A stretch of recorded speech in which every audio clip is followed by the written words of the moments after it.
first, in the big picture, we look at the title and the meaning of the title.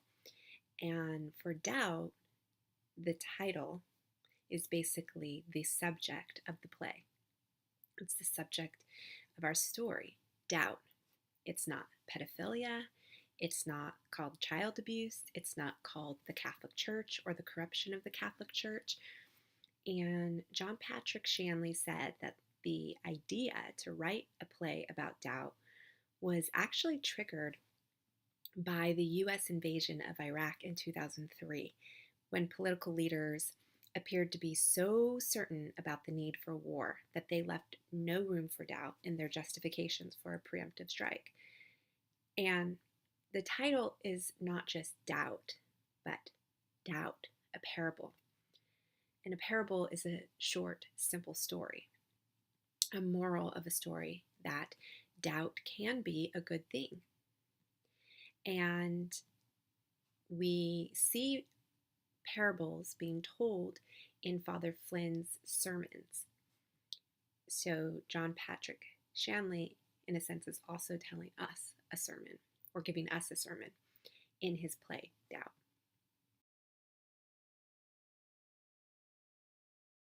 When it comes to analyzing characters in Doubt, we meet only 4 on stage, but there are a few characters who have significance off stage, such as Donald Moeller, William London, Mr. McGinn, Monsignor Benedict, and Sister Veronica.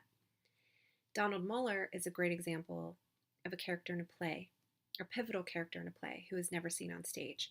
I want you to stop a moment and think about a character in a play or even a movie who's off stage or off screen and is never makes an appearance. However, they are basically a supporting character along with our main characters. The first one that came to my mind was The Glass Menagerie, the father. Anyhow, that father is a significant character. Donald Moeller is a significant character, quite significant. He's the first and only Black student in a school with Irish and Italians. He is 12, which is coming of age.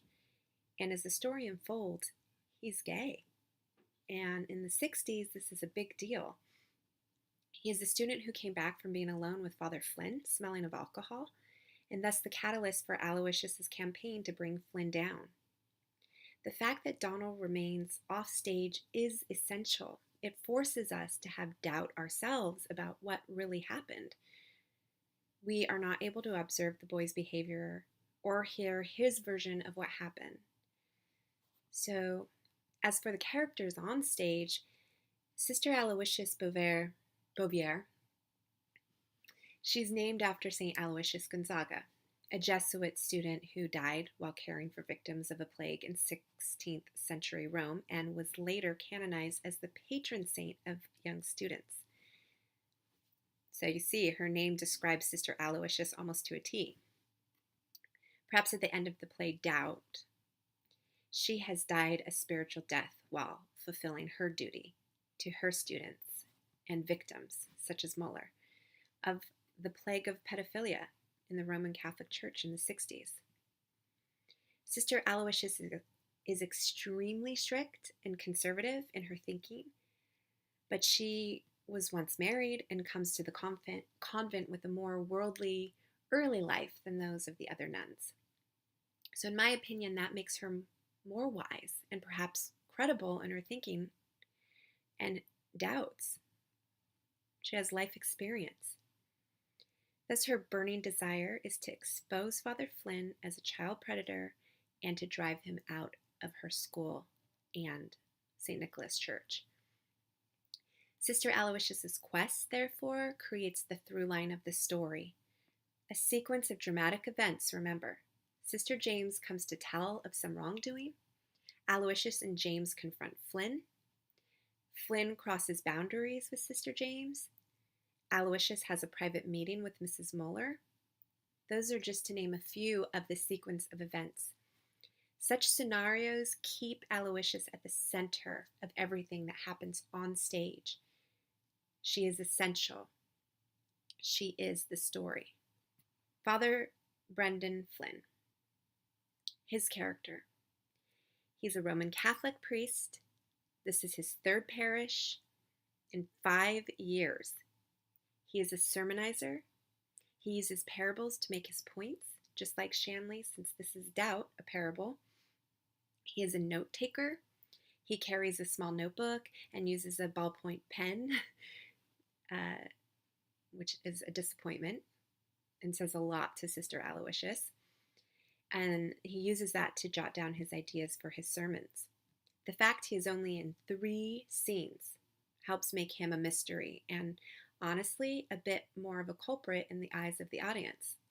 Symbolically, he has a lot to hide, perhaps.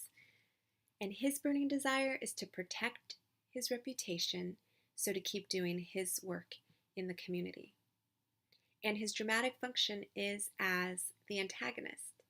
He is to incite Sister Aloysius's quest when he delivers his sermon.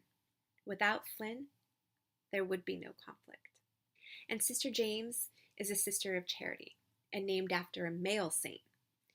In my opinion, maybe this is why later she relates more to Father Flynn than Sister Aloysius. She's also the youngest nun and the most innocent character other than the students. Her burning desire is to restore the peace of mind that she lost when she entered Sister Aloysius's domain. She's the opposite of Aloysius in almost every way, and this distinction is an important role to the play. We get to know Aloysius through the contrast with James. And due to Sister James's lack of confidence, she also creates the opportunity for Sister Aloysius to preach the principles by which she runs her school and her life.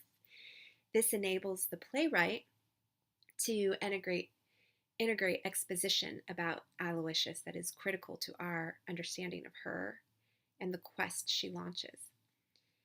And in thematic terms, James is an embodiment of doubt. Her arc is that by the end of the play, she has gained some serious life experience, and you cannot call her naive anymore. In terms of plot, similar to a logline for a screenplay, we have the sentence synopsis for a play. This is another way to pitch your play in a succinct way. You want to get down to the bare bones. And remember, when you can do that, you have a strong plot and a strong through line to follow. The author writes, when he is saying to us what the sentence synopsis is, he says, the principal of a Catholic elementary school launches a campaign to drive away a priest whom she suspects of being a child predator. What are the chain of events that make up each scene and therefore each act? Remember, every scene must tie into another scene, the scene before it and the scene after it, to create cause and effect. Because of this happens, and therefore you have a unified plot. For example, in scene 2, Sister Aloysius gives the order to Sister James to be on guard, to be on the lookout for trouble. Because of that scene, then what happens? Well, in scene 4, Sister James reports to Sister Aloysius Donald Moeller and the interaction with Father Flynn, that he may have given wine to the boy. And because of that, in scene 4, the two nuns, meet Flynn in scene 5 so that Aloysius can grill him about the alcohol on Donald's breath.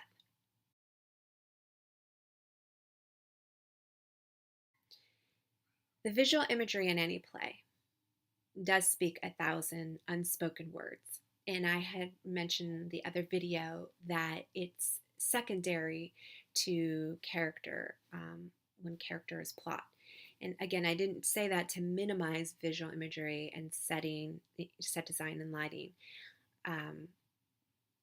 All of that thematically, it does support things thematically, and it helps move the story forward. So there still is a significance in it. No, it doesn't tell us the plot, but it helps inform the plot. And stage directions can generate visual imagery. How a character is dressed can be visual imagery. Key images in Doubt, therefore, are as follows. Father Flynn in scene 1 is dressed in liturgical vestments and delivering a sermon, and that defines for us the world we have just entered into. In scene 4, Sister Aloysius wraps a rose bush in burlap, and that is a portrait of one who protects. We also learn with this show of action that Aloysius tackles trouble before it happens. And finally, Sister James shakes as she pours tea for Flynn in scene 5. An actor needs to follow that stage direction. A director needs to make his actor follow that stage direction.